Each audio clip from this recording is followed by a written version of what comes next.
Welcome. Can you hear me? Welcome? Okay, I can't tell if you can hear me. Welcome to Melrose Unitarian Universalist Church. Our service today is called Rooted in Love. So, good morning.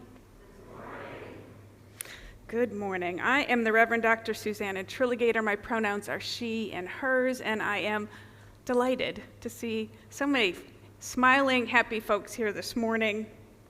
I am proud to serve this congregation, and especially proud of us when we do great work like we did yesterday, when we hosted about 120 people for a beautiful memorial service and luncheon to bid farewell to a long-term member, Phyllis Blacklock.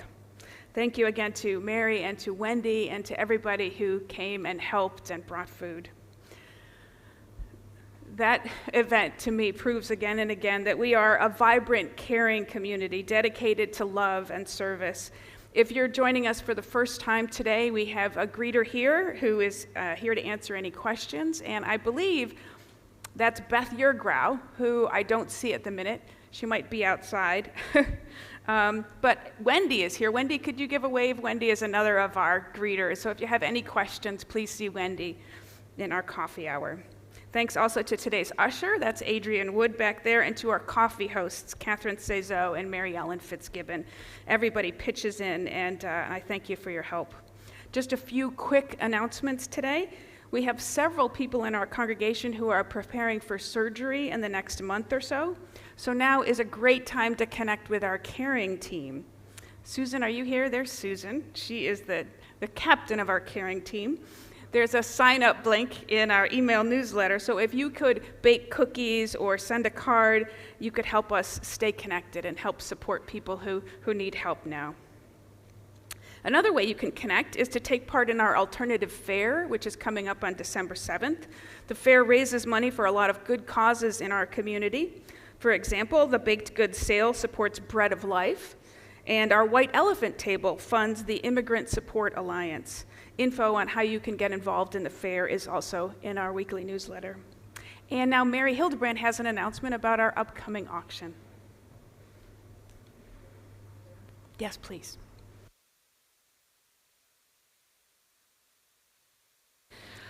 Okay, I'm Mary Hildebrand. Please help us make this year's auction a big success. Thank you if you've already submitted an item for bidding. If not, we have a table set up during coffee hour with paper forms for you to fill out with your donation information. We also will have a QR code out there so that you can scan it and access our Google form. You can complete that donation form online. So also don't be surprised if you receive emails and phone calls from committee members soliciting donations in the next few weeks. So the online auction begins on January 17th, ends on January 26th, and our Saturday night live in-person auction has been scheduled for Saturday, February 1st. Thanks. Thank you, Mary. And if you are looking for the order of service for today's service, it's right here. Feel free to hold up your phone and use the QR code to get a link. You can also use the worship box on the homepage in our website. Now is the time every week where we turn to one another and we welcome each other to worship. So say to the person on your left, the person on your right, good morning, hello, nice to see you.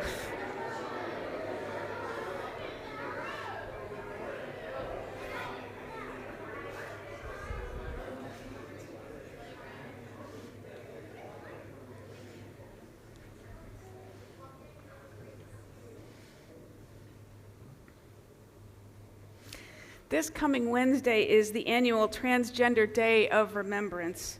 For our call to worship this morning, I share some words from a young trans performing artist. Their name is Aluk Vade Menon, and if you have TikTok or Instagram, I recommend that you follow them. In their videos, they appear in the most amazing clothes with bright pink or rainbow hair and amazing jewelry. They have quite a sense of style. Alok writes, "The time has come for us to transition from a model of pathology to a model of poetry. Instead of convincing people why we deserve freedom, what if we simply lived it, freedom? What if we understood freedom not just as staying alive, but feeling alive? What if we aren't being targeted because we are deficient, but because we are delightful? Being punished not because we lack, but because we love. What if we didn't seek power because we knew we already had it here? That the true power is love, and the true currency is connection. Amen. Now together we light the symbol of our faith, the flaming chalice. Here to light ours for us this morning is Karen Gabler, who is a longtime member and the co-chair of our anti-racism team.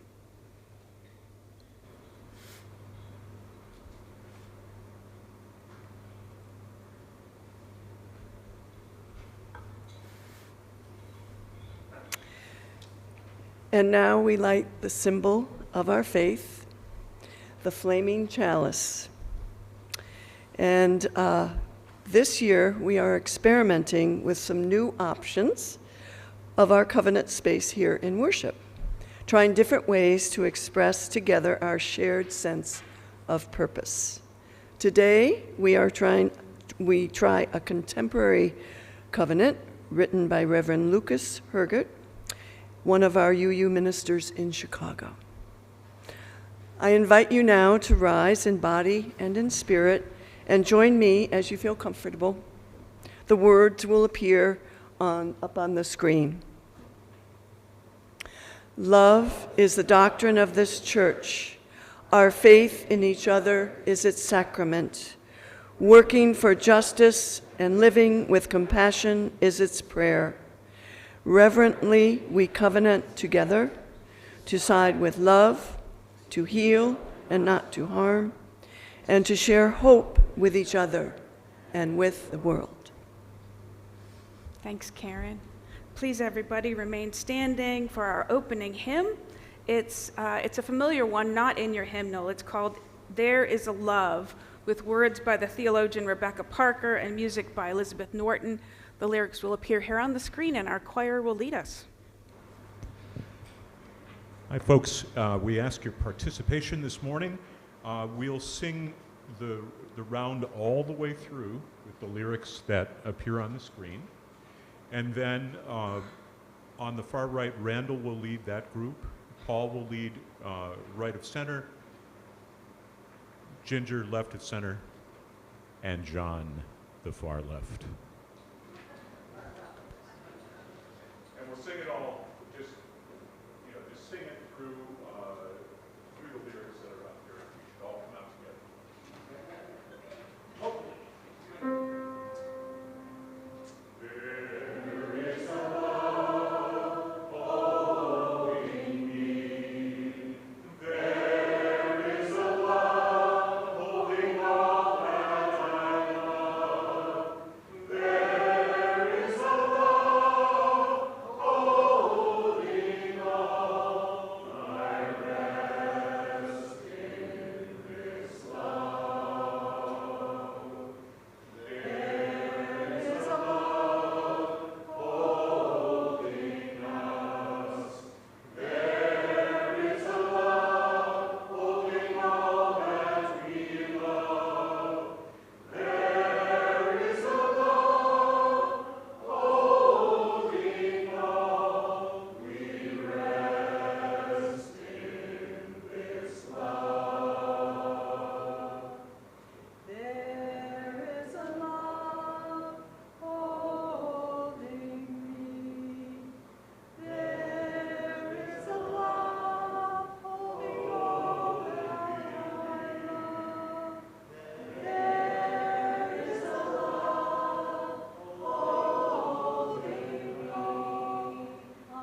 Well, that was super fun. Thank you.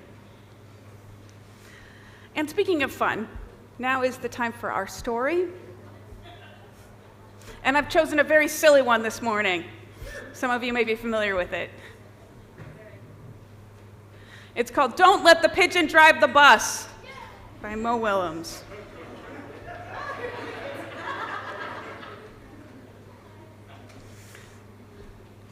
So it goes like this.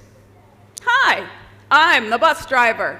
Listen, I gotta leave for a little while, so can you watch things for me until I get back? Thanks. Oh, and remember, don't let the pigeon drive the bus. Thank you. I like this participation. Excellent. Okay, so here's our friend the pigeon. And what's he doing? He's imagining himself driving the bus, isn't he? And then he sees that the bus driver has left. Oh.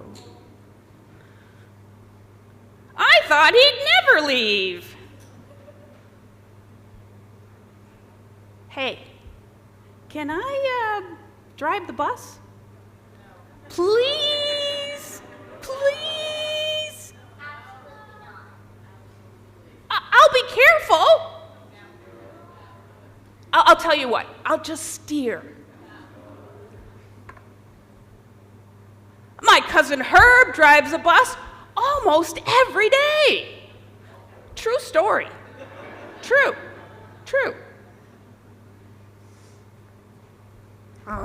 Pigeon at the wheel. Vroom, vroom, vroomy, vroom, vroom. See how good I'd be? Vroom, vroom, vroom, vroom. No, really? Really? I never get to do anything. I've got an idea. Let's play a game. Let's play Drive the Bus. I'll go first. What? Come on, just once around the block. Just one time. Just one time. Come on. I'll be your best friend. How about I give you $5? Not fair. I bet your mom would let me.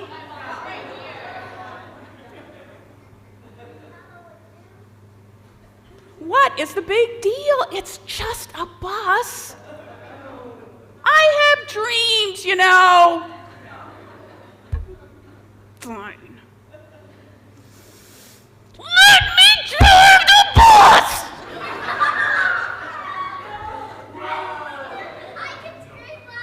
Oh, I bet you can. I bet you can. I bet you can. Let's not test that.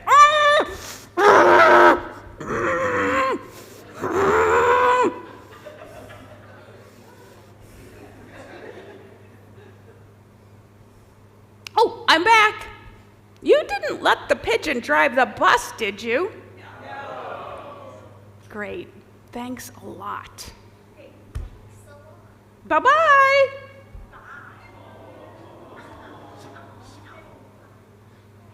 Hey.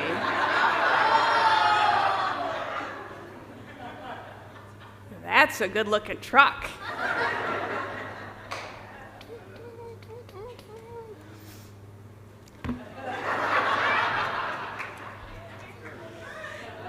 And that is the end.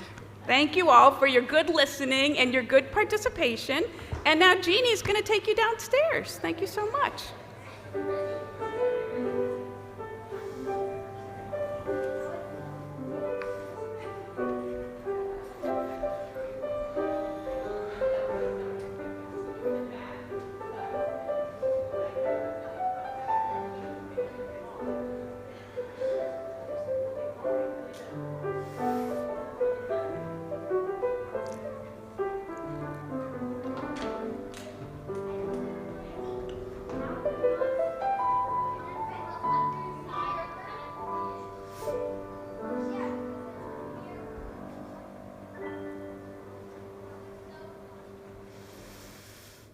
Oh, thanks. Oh, Florence is going to get it for me. Thank you.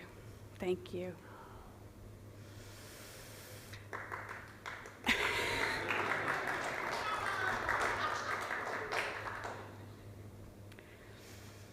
Every Sunday in the middle of our service, we take time for quiet meditation and prayer, time to reconnect to our ideals, to one another, to our own individual sense of the divine. Let's begin that time together by feeling into our bodies, letting ourselves sink into our seats, feeling our feet on the floor, breathing. In this time of meditation and prayer, first we join together in our centering song. Then we sit for a time of shared quiet. Then we share our joys and sorrows, and I will lead us in a prayer. Our worship theme for the month of November is Liberating Love, and our centering song is Love Knocks and Waits for Us to Hear. It's number 1029 in the Teal hymnal. Please remain seated and join in as you feel comfortable. Let the song gently guide you into our time of shared quiet.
Every Sunday in our worship, we share with one another our joys and sorrows, the personal milestones of our lives.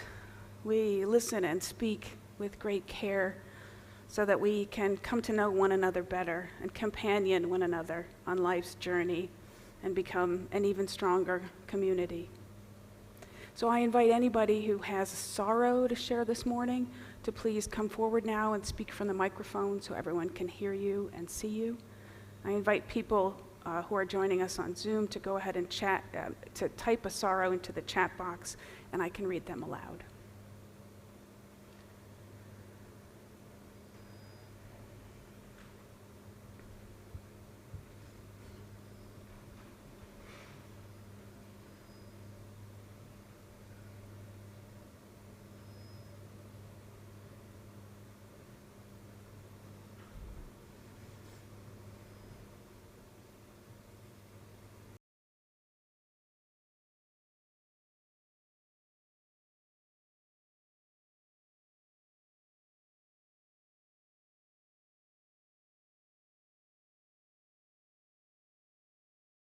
If you would please, Adrian, light the other candle for all our many joys that we've shared this morning. Let it be a reminder to us that life is beautiful and we have many, many blessings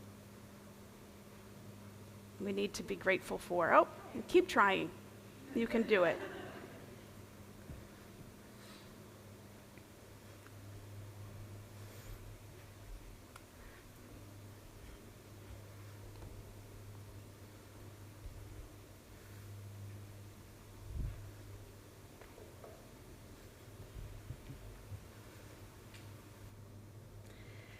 Please, if you would, join me in the spirit of prayer. Today, we hold in our hearts those members of our community who have died and those who are nearing death. May their journeys be peaceful. May we tend to them and their families with open hearts. Today, we hold in our hearts those members of our community who are preparing for surgery. May their fears be calmed and their carers be skilled. May we tend to them and their families with open hearts. Today we hold in our hearts those members of our community, our city, and our nation who are struggling to find shelter, food, or warmth, or enough money to pay the bills. May their needs be met. May we show our support and generosity. Today we hold in our hearts those members of our community, our city, and our nation who are feeling hopeless or forlorn. May they witness kindness and find solace in nature. May we show our love and share our hope. Today we hold in our hearts the world as it is, full of sorrows and joys, beauty and brutality, misery and mystery and miracle. May all that is hard and hurtful teach us once again and always to be grateful for all that is soft and kind and beautiful. We give thanks this day for one another, for bodies that work mostly, for joys and pleasures like good food and good friends, for the blessings of nature, and for the chance to live one more day. Amen.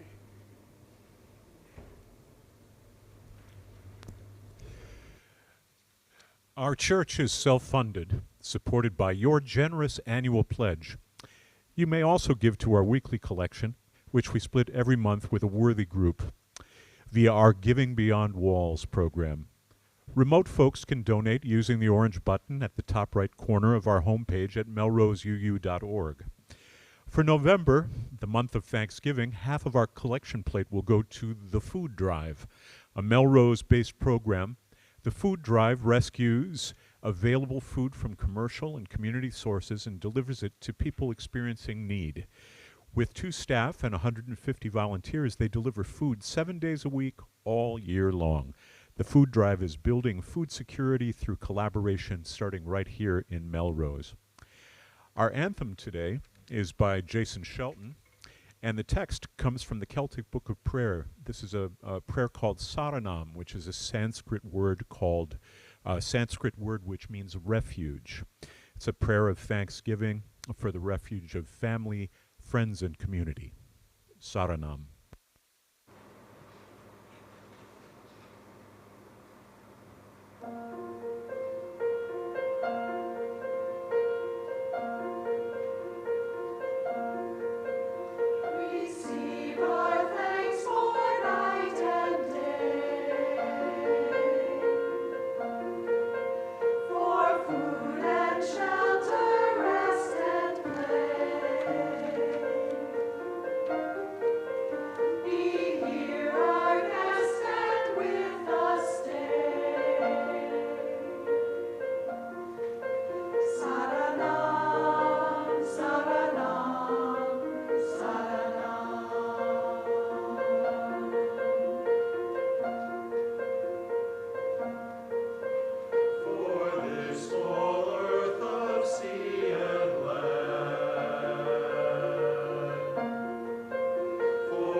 That was so beautiful.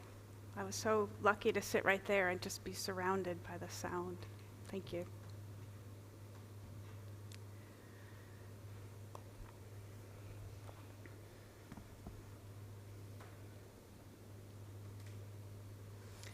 Three Tuesdays ago now, I got the phone call that our dear friend and member, Phyllis Blacklock, had died. It had been a long illness, and I had visited her and kept in touch with the family. That Tuesday, I spent some time on the phone with her husband, Bob, and together we made plans with the funeral home and came up with a date for the memorial service. Then we set up a time to meet in person, the three of us, Bob, me, and their daughter, Sonia, to plan out the service itself. So it was that 2 Tuesdays ago, on November 5th at 7 p.m., I found myself at the Blacklock's dining room table talking about hymns and poems and looking through old photos. Of course, we talked about Phyllis, too, and her illness, about how each of them were managing with the grief and the loss. There was a lot of sadness in the room, but also light and love and gratitude and peace. About an hour and a half later, when we were done planning, Bob said, "Well, now I guess we can get back to all that craziness out there." And he waved his hand in the air toward the room behind him, and I suddenly became aware that there was a TV on there out in the background, and I thought, I wonder what he's talking about. Is there some football game on or something? I had totally forgotten. For a blessed 90 minutes, I was so engrossed in planning Phyllis's service that I had forgotten that it was election night. When I realized that, I just felt grateful that I had some ministry to do for a while to distract me from it, grateful for the chance to sit with a grieving family and just be in the present moment. 2 days later, when we were starting to process the whole thing, I was sitting with a different friend of mine, a young person, a trans person who has struggled with their mental health. And they were asking the big questions. Why did this happen? What does it all mean? Should I move to a different country? I did not have any big answers for them. All I could do was to sit with them in the grief and the rage and the confusion in the present moment. All I could offer again and again was to say, "You matter, you are beautiful, and I love you." Since the election, what has sustained me and what is sustaining me is letting go of the bigger picture, at least for now. Letting go of reading and watching the news and worrying about all the things I can't control, and focusing more intentionally on what I can control, my own behavior, and how I care for my spirit and how I treat all the real people around me. This change started out as simple self-preservation, this smaller focus, just tending to my own broken heart and to all the people around me. But what I'm learning is that this focusing is not only good psychology, it's also good social change work. The Reverend Dr. Elizabeth Stevens is our minister at the UU Church of the Palouse in Moscow, Idaho. For 12 years, she's been building up a UU church in a state where extremists have dominated the legislature since the 1950s. This past week, Elizabeth sent out a message to her fellow UU ministers, offering to share some of her survival strategies. In her words, "A couple of things I learned the hard way." First, Stevens writes, "I try to focus on people, not policy. It's not that I don't pay attention to the harmful acts perpetrated by the Idaho legislature. It's not that I don't send the emails and faxes and letters and make the phone calls, but I do so knowing it's not going to make a damn bit of difference. So in evaluating where I put the bulk of my energy, I prioritize anything that might relieve the suffering of actual human beings who are impacted by the legislation." Unquote. Focus on people, not policy. I like that. That's helping me. Now is the time, I think, for all of us to reach out to people in our lives who are suffering, especially those who will become more vulnerable in the months to come. Our trans friends, our undocumented friends. Now is the time to reach out and solidify our commitments. Say, "You matter, and I love you." Now is the time to strengthen our connections with our ministry partners, too, those who work directly with people who will be impacted more than us. Partners like the Bread of Life and the Immigrant Support Alliance. They will need us more in the near future, and we should prepare. Maybe we should also consider joining the Pink Haven Coalition. It's a newer partnership between UUs and frontline trans organizers. It helps individual trans people who are in danger to move with their families to safer places. Pink Haven needs both funding and homestay providers, and the need is growing. A recent survey put the number of trans people in the U.S. considering a move at nearly 1 million. So now is the time to strengthen and expand all our networks, to make more and better one-on-one connections with our neighbors, our delivery people, our coworkers. It matters more and more who you know in person and who you trust. In her landmark 1951 book, The Origins of Totalitarianism, Hannah Arendt presented the first detailed studies of the rise of Nazism and Stalinism, which she had witnessed herself firsthand.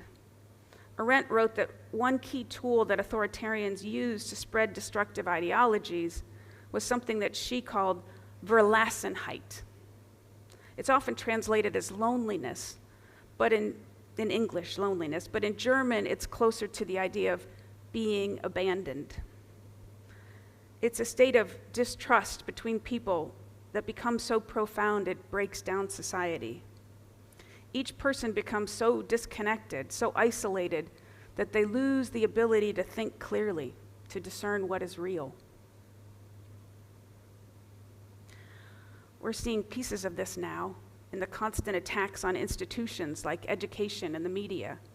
We are losing trust in those institutions and slowly in one another. And as we do so, the more susceptible we can become to simplistic ideologies and sweeping generalizations. Like, those people are all nuts, and anyone who votes that way is an enemy, and they're just animals. And we cannot afford to play that game. Now and in the days to come, we will need to consciously fight these forces of isolation and distrust. We'll need to keep humanizing one another and ourselves, even and especially people we don't agree with. Daniel Hunter, he's an analyst for the website Waging Nonviolence, and he recommends creating affinity groups, small groups that meet regularly to think together and laugh together and build trust and resilience. That's another thing we could do here at church. We're really good at small groups. There are different ways to bring people together, but it all comes down to this, to connection, to trust, love. These are the most powerful antidotes that we have to autocracy and tyranny. Your heart, how you care for it and how you share it, will prove to be the most powerful tool that we have. Here's Reverend Stevens again of Idaho with her other piece of red state advice. Second, she writes, I've needed to double down on spiritual practice and self-regulation. I can't do any good for anyone when I'm so shaken and activated I can barely function.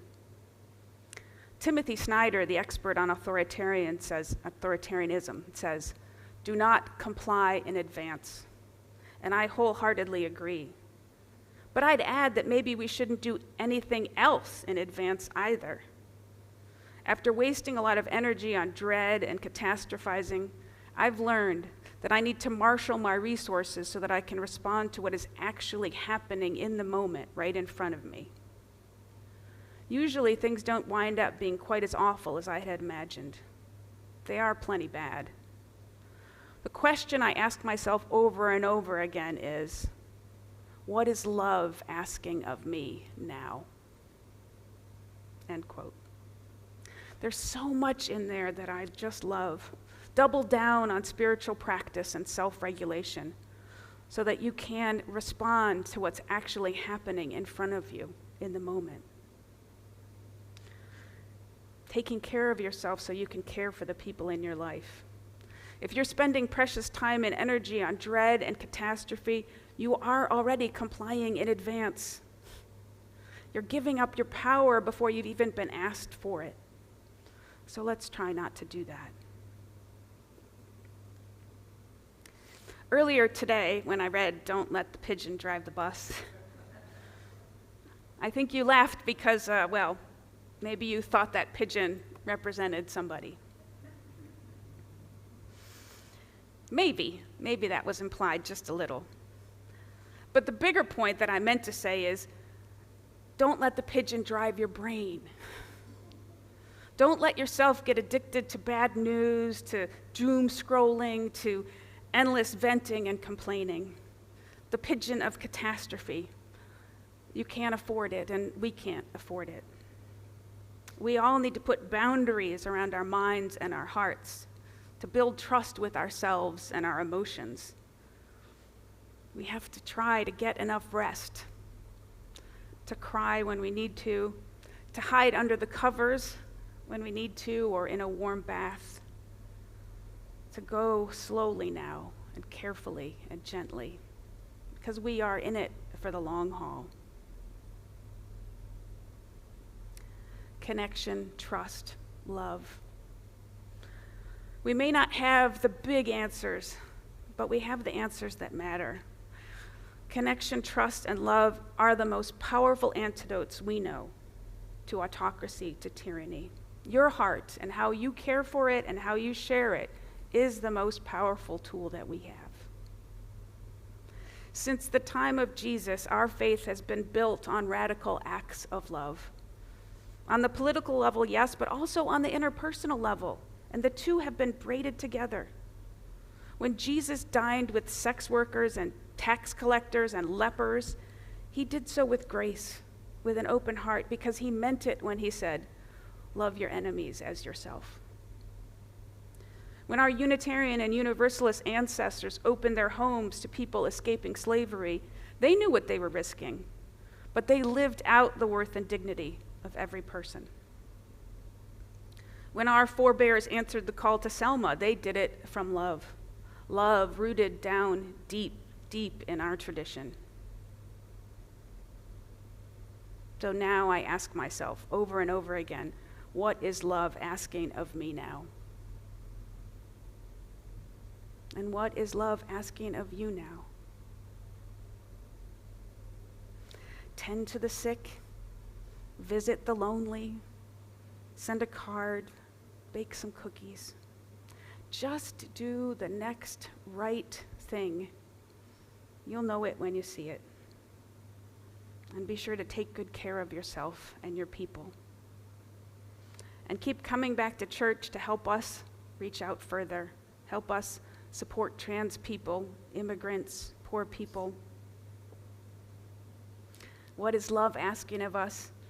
To keep the faith, to keep love alive inside us.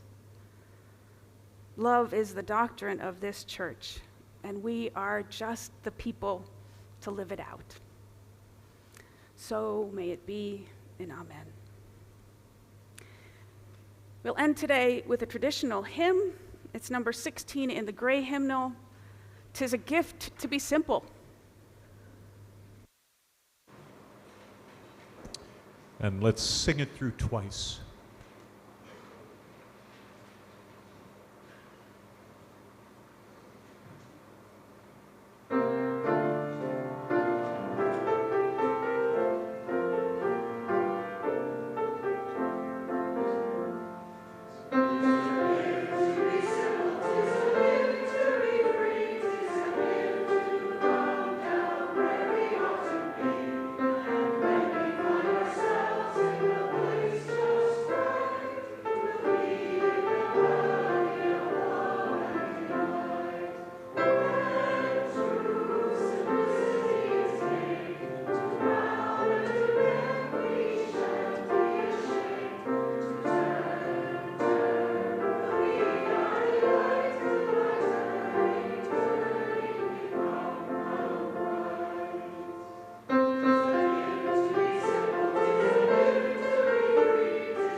Please remain standing and join with me in our chalice extinguishing words. We extinguish the flame, but not the light of truth, the warmth of community, or the fire of commitment. These we carry in our hearts until we are together again. Thank you. Please be seated. Our worship is ended. I invite everyone, after a lovely postlude from Tom, to join us for refreshments in Parish Hall, which is right down that way. Thank you for worshiping with us, and happy Sunday.